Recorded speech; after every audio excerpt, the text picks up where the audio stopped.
नमस्कार मित्रांनो, आजच्या व्हिडिओमध्ये आपण पाहणार आहोत की आपल्या आधार कार्डला मोबाईल नंबर लिंक आहे का नाही ते कसं पाहायचं आणि त्या आधार कार्डला कोणता मोबाईल नंबर लिंक आहे ते आपण आजच्या व्हिडिओमध्ये पाहूयात। व्हिडिओ सुरू करण्या अगोदर तुम्ही चॅनलवरती पहिल्यांदा आला असला तर चॅनलला सबस्क्राईब करायला विसरू नका। तर चला सुरू करूयात आजचा व्हिडिओ। सगळ्यात पहिल्यांदा तुम्हाला तुमच्या मोबाईलवरती क्रोम ब्राउझर ओपन करायचं आहे। मी इथं क्रोम ब्राउझर ओपन करतो। क्रोम ब्राउझर ओपन केल्याच्या नंतर इथं तुम्हाला टाईप करायचं आहे माय आधार। माय आधार टाकल्याच्या नंतर तुमच्या समोर अशी स्क्रीन ओपन होईल। नंतर इथं तुम्हाला चेक व्हॅलिडिटी आधारच्या नावाने ऑप्शन मिळेल, त्याच्यावर क्लिक करायचं आहे आणि इथं तुम्हाला तुमचा आधार नंबर टाकायचा आहे।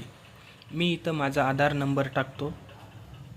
नंतर खाली तुम्हाला इथं कॅप्चर टाकायचं आहे, जे ब्लॅक अक्षरामध्ये तुम्हाला दिसत आहे ते तुम्हाला इथं टाकायचं आहे आणि प्रोसीडवर क्लिक करायचं आहे।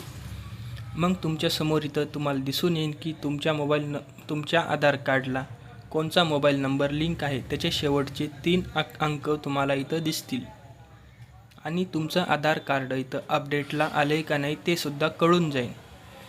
आजच्या व्हिडिओची माहिती तुम्हाला आवडली असल्यास व्हिडिओला लाईक करायला विसरू नका। तर चला भेटूयात पुढच्या व्हिडिओमध्ये। जय हिंद।